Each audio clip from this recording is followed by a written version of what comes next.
Welcome to the Savvy Dentist podcast with Dr. Jesse Green, the show where great dentistry meets great business. Listen in each week as we bring you an inspiring person who will share their story, ideas and business techniques to help you create a practice and a life you love. And now introducing your host, Dr. Jesse Green.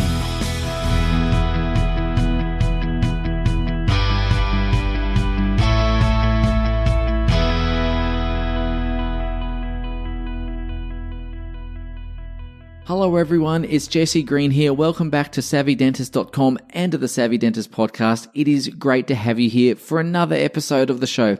Now, we all understand that technology is changing everything and that the pace of change is accelerating. We know that technology is going to impact us in ways that perhaps we haven't even thought about or considered. But one person who has thought about that and who has considered is Dr. Padma Gadiyar. Now, on this episode, Padma, who is the founder of a great tech company called Smilo.ai, well, what we're talking about here are the future trends that are going to be shaping not just dentistry, but the world in which we live. We're talking about hyper-personalization, how to create that really hyper-personalized experience at scale. We're going to be talking about big data and its role in delivering better patient outcomes. And of course, we're going to be talking about AI and machine learning as well. It's a really interesting conversation. And if you're a techo buff and you're thinking about what's coming around the corner, then this is a conversation you want to be across, because I tell you that the technology is coming. It's already here, in fact, and it's going to shape our world in ways that we haven't even considered or haven't even thought about. And so you want to be prepared for this. You want to be ahead of the curve and be able to capitalize on these opportunities. So I really hope you enjoy this podcast with Dr. Padma Gadiyar. She's got a lot to share. So as always, take some great notes and apply it to your own practice. Here she is. Padma, welcome to the Savvy Dentist podcast. It's fantastic to be talking to you. How are you today, my friend? Thank you, Jesse. Thanks for having me. It's a great opportunity to talk to you, and I am pleased to be here today.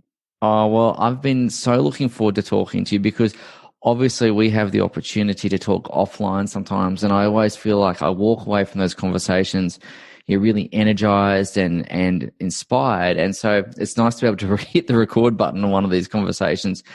Now, Padma, most people in dentistry know who you are. They know a bit about your background, and I want to touch on your background in a moment, but most people know you as someone who's been able to blend technology and dentistry, someone who's at the leading edge of technology in our profession.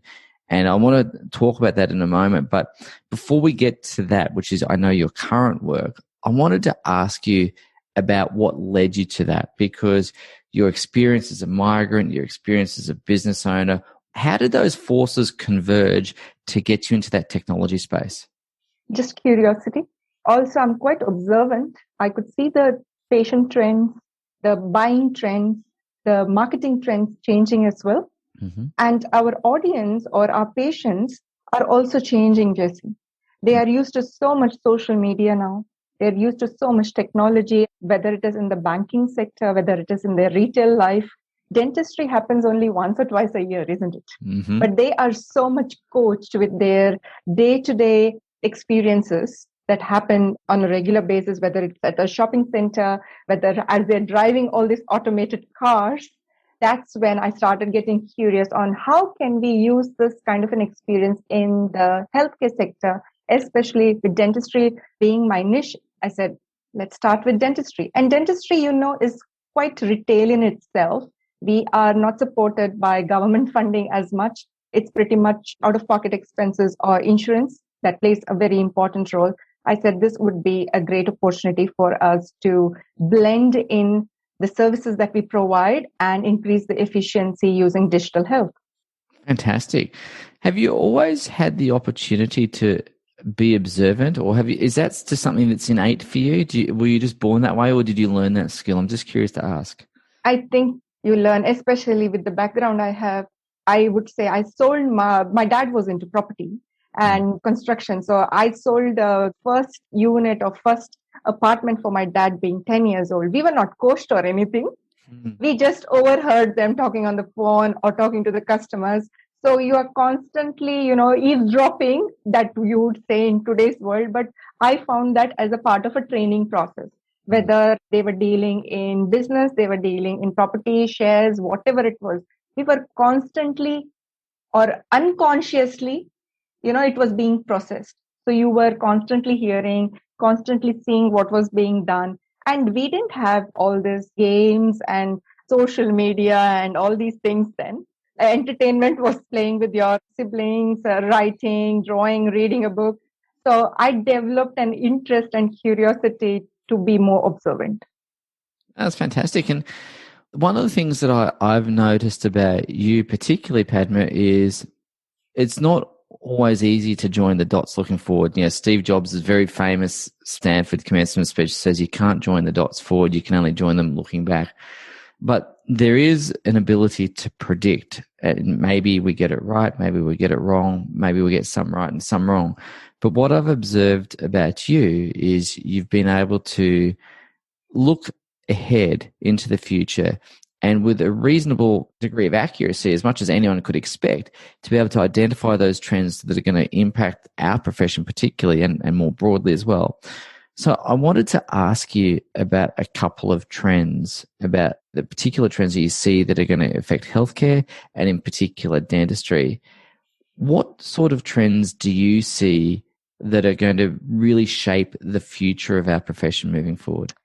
I'm sure you've already read that fluoride toothpaste have become a part of your essential medicine, have made it to the essential medicine by the WHO. Can you imagine they are still at the fluoride toothpaste level? And while our consumers are at hyper-personalization level, they want it to be part of their standard operating day-to-day thing, a part of their everyday healthcare thing.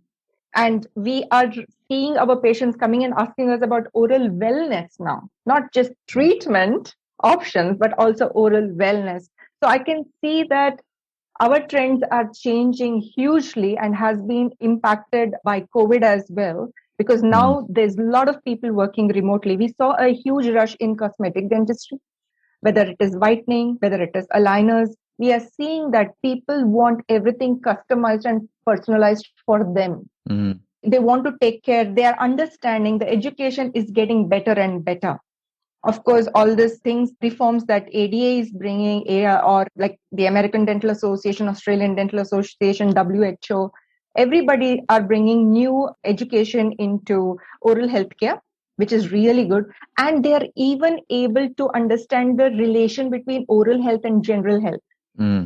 So there's a lot of stuff in what you've just said, Padma. You've just listed a couple of key trends there. And so let's unpack a couple of those in a bit more depth. So let's begin with hyper-personalization. We know that is a trend. We know that on a small scale, we can do hyper-personalization in a humanistic, face-to-face example, but we're talking about hyper-personalization at scale and using data to do that. And, when I think about hyper-personalization, I think about advertising. Companies such as Target and Kohl's, they'll scan your purchases as you're going through the checkouts and their advertising will be customized to suit you. So how does data and hyper-personalization come through with dentistry? What's happening in that space? With respect to dentistry, it's all about habits as well. We see our patients once or twice a year, if we are lucky. And our retention, our compliance rates in the industry standards are less than about 35%. If we are lucky, we see them twice a year. But that's about it. Once they're gone, we don't have any data of what their habits are, what their nutrition is, what are the products they are using, how they're brushing, what are they ordering online, and all that, right? And if they are going through any medical changes or any chronic diseases, we don't have that kind of a relationship with our patients. Usually our patients find us online, whether it is social media or website, and that experience is same for you and same for me. Eventually that experience will need to change depending on why I have visited your website from a marketing point of view, but also from a remote monitoring point of view, whether it is locked down or not, whether your patients are interstate, have gone on a trip, you should be available for them. Improving your stickiness and loyalty, I think. Yeah. So interesting you've spoken about remote monitoring. Do you see the future? Obviously, we're familiar with dental monitoring and so on. Do you see there's a future for habit monitoring, at-home-based habit monitoring? So sensors on toothpaste or toothbrushes that send signals back to the practice about frequency of brushing. It's already coming, Jesse. They're already trialing it. There's already toothbrush companies that are already doing that unknowingly, like you said about Target and Big W or Kmart. They've been tracking us for a long time. We don't know about it. The machine learning algorithms have been going on at the back end for a long time, right? We just think they know about us, but it's our habits, our purchasing habits they've been studying for a long time. There is a pattern for it. Absolutely. So whether it is toothbrush companies, toothpaste companies, or whitening companies, there is data being collected on your purchasing ability, but not data on your usage and your behaviors. So that will probably be impacting a lot on treatment monitoring and habit monitoring. I think that'll be fantastic. And I guess one of the other trends around that is big data, right? And machine learning and using that data to enrich the life of the patient, enrich the life of the practice. So where else do you see big data playing a role?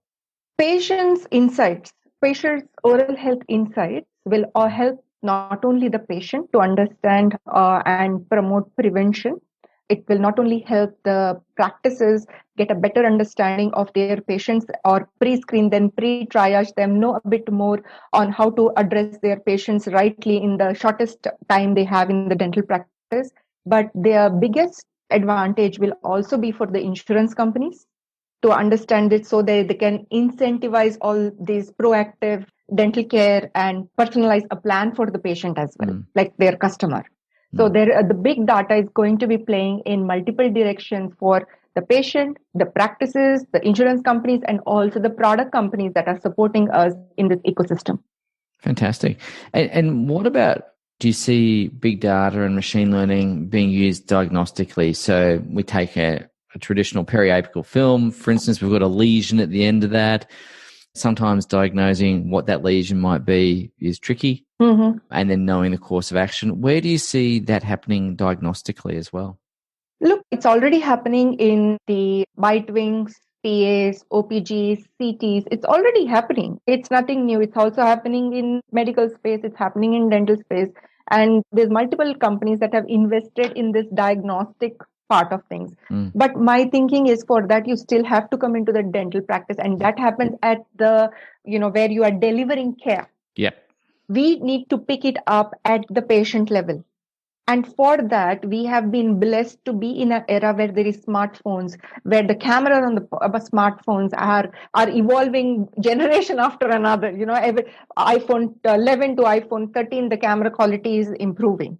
So we have been blessed to be in that generation to pick something early. You and me as a dentist, we understand the ALARA principle. So we are not going to be taking an X-ray on a patient just like that. No. We'll first examine the patient, and when we are suspicious and all that, we've done our palpation and percussion test, we then go into radiology, isn't it?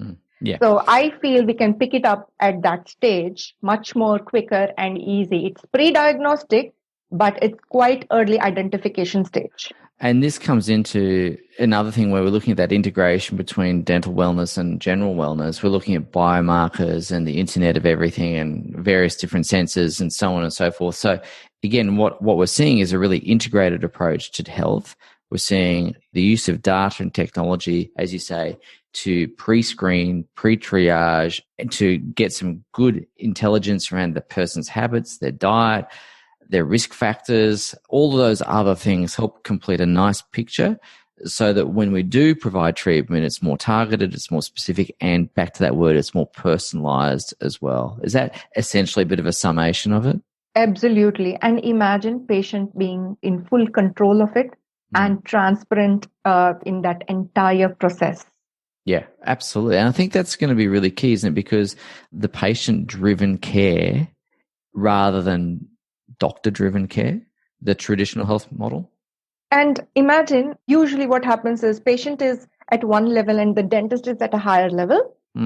But with digital health and personalization and the ability to do something more remotely, you will be able to serve a bigger population and have patient and the provider at the same level of understanding. So the dentist has an upper hand then as a second opinion or somebody who is a validator. Patient is much more educated because it's all about them. We are not showing them before and afters of some other patient. We are not showing some treatment done on another patient. They can see it, there is a problem there, and they will be the one initiating the conversation. Sorry, my mind is just ticking over in 100 different directions. Padma, I've got about 3 million questions I'd like to ask you. And in the space of our podcast, I might get through about 3 of them. But I wanted to ask you, I'll come to Smilo in a second, because I think that's going to be a real game changer, because it really taps into the convergence of the trends and the technology that's available to capitalize on those trends. But I wanted to talk about the technology that is available now before we talk about Smilo. You've spoken about the smartphone. Now, I'm holding mine up here now. It wasn't that long ago when phones weren't that smart. So before we get into Smilo, I know you look at this stuff all the time.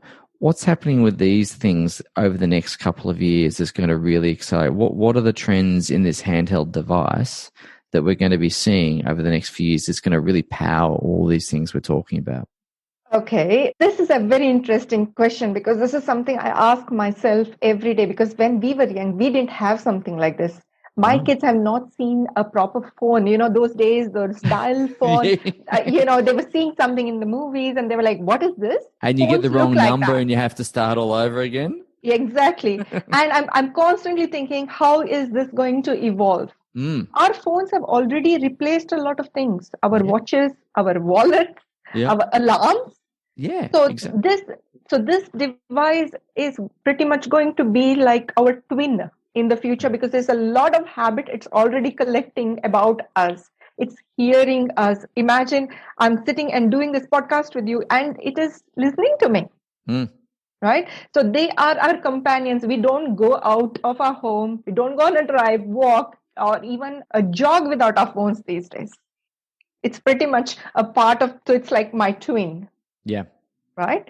So I can see a lot more that is already happening in the technology space with your twin and everything, your digital twin coming into place. But I can see there is a lot of data on our phone about us that can be used to get that kind of digital advancements of your twins. Yeah. Fantastic. So let's talk about Smilo, because what I observe about Smilo and what you've put together with Smilo is it's almost like this beautiful intersection of trends, technology, healthcare, consumer activism, wanting to be in control of their own future, their own data, all those sorts of things. So can you give us an overview, please, of what Smilo is and what it is you're seeking to achieve? So Smilo was started with a huge vision to start with, Jesse, and then we reverse engineered it to what is the problem today, of course. We saw a trend that was coming into the market, which was all about patient-led and patient in control, a D2C approach, whether it was the teledentistry platforms, whether it was direct-to-consumer aligners. On the other end, we were being bombarded with all this digital technology coming in the dentistry space. For us as dental practice owners, dentists, and all that. And somewhere I was feeling the disconnection. End of the day, if my business has to work, from a dental practice owner point of view, I need patients coming in. So patients are the real heroes. And we all saw that in COVID, that when we were in a lockdown, we didn't have any production because patients weren't coming in, even if you were preferred providers, pretty much.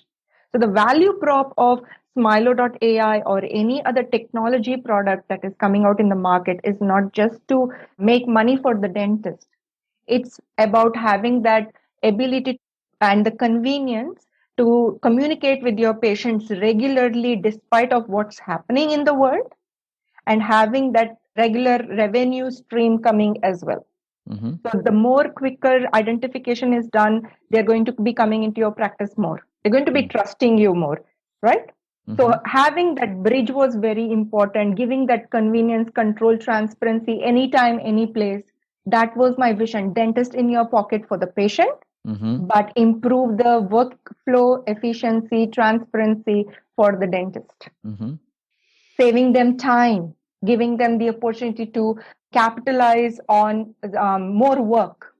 So that was the bridge, that otherwise it was only either you were addressing to the patient or addressing to the dentist. And we have multiple stakeholders. We don't realize it. No. We have insurance companies. We have different government related stuff, whether it is the CDBS, NDIS, Veteran Affairs. We have multiple stakeholders involved in this, in our ecosystem. We have the product companies, and we have all this new emerging direct to consumer companies that are coming in as well, who are content personalizing it for your audience, and you are losing on the revenue as well. So having that ability to develop stickiness and loyalty was my vision with Smilo. Fantastic. And again, lots of things that we could ask about in that, but let's just talk about how Smilo specifically addresses some of the trends like hyper-personalization or the Internet of Everything, and how that data is going to be used within that particular product. So Smilo is ability to qualify your patient lead. Yeah. And it's able to pre-screen them. Have the ability for you to have a lot of information about your patient well in advance and correlate it to their medical history and everything. And for the patient, it gives instant results so that they can see it on their phone, personalized for them about themselves, and make recommendations for them. At any given point of time, dentist is part of the service delivery system. A dentist is always there in that ecosystem. But with Smilo, it just is like it's available for them. There's no fear factor involved. It's a technology that can be scaled globally. Your patient could be anywhere in the world. And because we are a complete 360-degree end-to-end platform, we are a TGA approved, it's on a proper encrypted compliant platform as well. And data management is very important for us, and it is maintained regionally. What's really interesting, Padma, this is something I think about anyway, and I'm sure you guys do too. I just got off recording, today is Friday. I record podcasts on Friday. So it's just how I structure my week. But I just got off a podcast with another gentleman, really nice guy. And he made a point, and I think this is a point that probably is useful and relevant for this conversation. And he made the point that he felt in dentistry, the competition was not the practice down the road. The competition was the patient who didn't go to the dentist in the first place because they were dentally unaware.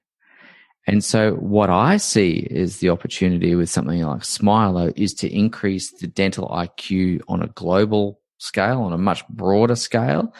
And so that the actual, rather than trying to slice up the pie of patients that go to the dentist amongst more and more dentists, we're actually growing the pie of dentally aware, dentally motivated patients, people who care about their health, people who are now more informed about their health. They're going to make better decisions about their health. And as dentists, we have an opportunity to support them in that. Is that something that you think about as well, as about growing the kind of dental pie, if you will? Absolutely. Look, I recently read an article which said that in the dental industry, our NPS score is 1. and over that's 89 depressing, Padma. That is so depressing. Right? And over 50% of our population in Australia, where we have really good accessibility to healthcare, over 50% don't go to the dentist. Right? And I also read an article saying that 89% of our population says that if they had something more interactive, they would be engaging with their dental clinicians more. Wow. So the trends are definitely there. It's about us having, as clinicians, as dental practice owners, having that broader mindset of opening ourselves for possibilities. So this is a really lovely segue, because one of the things I wanted to ask you about is sometimes there are people in service-based industries who worry that technology is going to replace them. And they worry about the fact that I've spent all this time training. Is my career in jeopardy? But I actually think this is an opportunity to enhance the career. And we're going to see this interaction or interplay between technology and humanity, and we're going to see better outcomes. So I wondered if you could just speak to the point of the interaction between technology and people, what that looks like, how it's gone in other industries perhaps, and what you see that meaning for dentists. Look, technology, end of the day, is only a tool. We are still in a people-based industry. So that customer experience, that human touch will always be there. And delivery of care in dentistry has to be done by dentists. So there is no threat to their job or anything like that. But imagine the possibilities of seeing more patients, the ability to service more, have more time for yourself, improve the productivity of your practice, improve the workflow and efficiency. So the technology is to be used as a tool. It's just an adjunct. There's nothing to be threatened about it. And technology didn't grow by itself. Technology is human made, end of the day, right? So it needs human input for it to work. Yeah. So nobody is replacing anybody. When computers and all this, we had internet in the early 2000s, late 90s come in. They said, oh, there will be unemployment everywhere. These computers are going to be replacing you. But look at what's happening today. There is so much shortage of skilled workforce. So I am seeing a huge possibility that there will be with patients being more and more aware about their health, wanting more wellness, wanting more prevention, wanting more cosmetic work in the future. I see that we might end up having a different problem of having less workforce than having a competition by that. I think you're absolutely right. I think you've hit the nail on the head. We're going to increase the demand for dental care dramatically, and that will create other challenges that, around manpower, capacity planning, all those other sorts of things that need to go into health workforce planning. Padma, I really love what you've put together with Smilo. I think it's a business that has come at a time in history where 5 years ago, this may not have been possible. And now we have this wonderful convergence of trends and technology and people coming together to work on a common problem. I wanted to ask you just to circle back to the beginning of your entrepreneurial journey, because I know that you are an entrepreneur at heart, and I know that every entrepreneur goes through the good times and the tough times as well. I wanted to ask you about some advice for aspiring entrepreneurs, people who have a vision for their product, a vision for something they're trying to create, because it takes a lot of work to take that vision and turn it into reality. I wanted to ask you, if you were giving out the gospel according to Padma for someone who's sitting there thinking, I've got this idea, what would you say to them? You don't need to know it all, because I know what you're thinking. You have the idea, but you don't know how to execute it. You don't know if you will be able to make it or not, whether it is in your capabilities. I did not know anything about technology myself.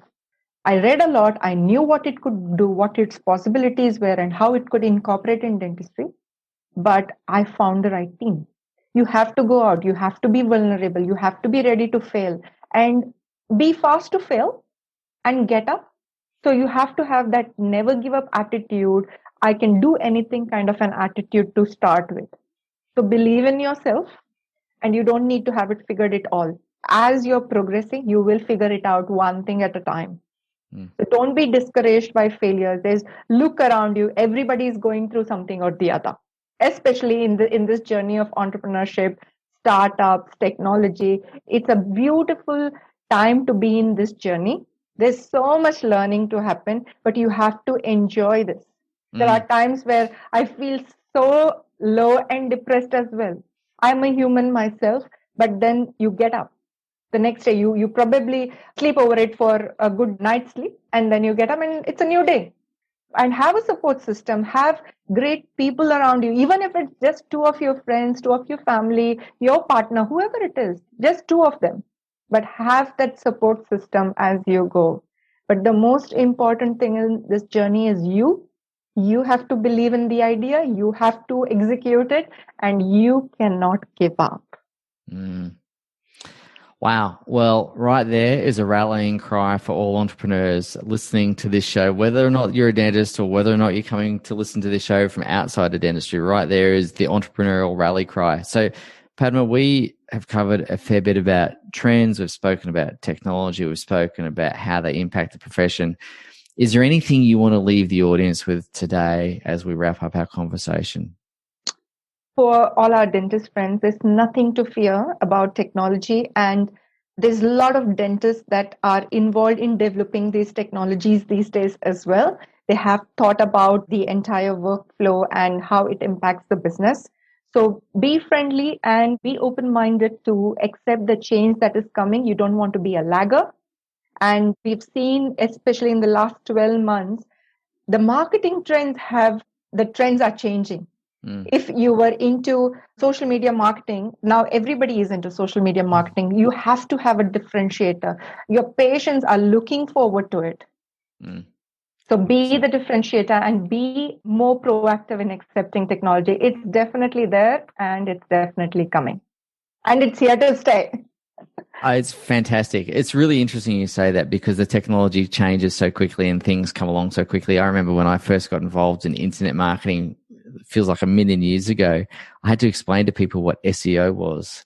And now of course, everyone's doing it. And what was new is now normal. And what is currently going to be new will soon become the accepted. And if you don't have it, then you're just going to be left behind. So I think you're right. I think people are going to just have to embrace this. So Padma, I have enjoyed talking to you. I always enjoy talking to you. I always walk away from our conversations with my mind whirring about possibilities and ideas. So thank you for sparking some creativity in me. Thank you for sparking some creativity in our audience. And thank you for also backing yourself to take this step into the technological world and bring these things to the dental market. I'm really looking forward to talking to you again shortly. Thank you, Jesse. Yes, this is going to be my one thing. And I'm really happy that I could take that leap in my career. And I'm really enjoying my tech entrepreneurship or my digital health journey. Thank you. Now, Padma, if people want to find out more about Smilo and follow the journey, how do people get involved?